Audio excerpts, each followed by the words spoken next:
വെള്ളം കുടിച്ചില്ലേ? കുടിക്കണു. ആ അല്ലടി, അവിടത്തെ ഉമ്മാന്റെ സ്വഭാവമൊക്കെ എങ്ങനെയുണ്ട്? പിന്നെ നാത്തൂമാരൊക്കെ പോയിക്കഴിഞ്ഞാൽ നീയും ഉമ്മയും മാത്രല്ലേ ഉള്ളൂ. അങ്ങനെയുണ്ട്?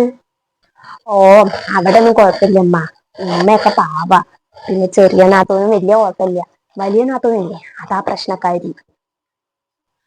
ഓ, അതൊന്നും കുഴപ്പമില്ലടി. നീ ഒരു തഞ്ചത്തിലും മയത്തിലൊക്കെ അങ്ങോട്ട് നിന്നാ മതി. ഓ, അതൊക്കെ ശരിയായിക്കോളും. അതൊക്കെ ഇപ്പൊ എല്ലാ കുടുംബത്തിലും ഉണ്ടാവും അങ്ങനെയൊക്കെ. അതൊന്നും നീ കാര്യാക്കണ്ട.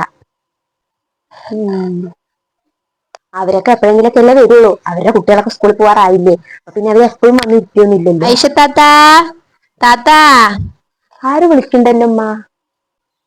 ആരോ വിളിക്കുന്നുണ്ട്. ആരാണാവോ? ആ സുഹറയായിരിക്കും. അവളെ നീ എപ്പോഴാ വരിക, എപ്പോഴാ വരിക എന്ന് എന്റെ അടുത്ത് ഇടയ്ക്ക് ഇടയ്ക്ക് ചോദിക്കുന്നുണ്ടായിരുന്നു. ഓ, അപ്പൊ തന്നെയായിരിക്കും. ഞാൻ പോയി നോക്കിട്ട് വരട്ടെ. നീ ഇവിടെ തന്നെ ഇരിക്കട്ടാ. ശരി. സുഹറയോ? എന്താടി? തസ്ലി വന്നിട്ടില്ലേ? ഞാൻ അവളെ ഒന്ന് കാണട്ടെന്ന് പറഞ്ഞിട്ട് വന്നതാന്നു. അതെ, അവളുടെ തുണക്കാരികളുടെ വീട്ടിൽ പോയക്കടി. അതാ, ഞാനിപ്പോ ആ പെണ്ണൊന്ന് കണ്ടിട്ട് പോകാനിട്ട് വന്നതാണേ. അവര് വണ്ടി ഇങ്ങോട്ട് കിടക്കണുണ്ടോ, അപ്പൊ ഞാൻ വേഗം ഇങ്ങോട്ട് വന്നതാ. പെണ്ണ് നേരായിട്ടൊക്കെ ഉണ്ടോ?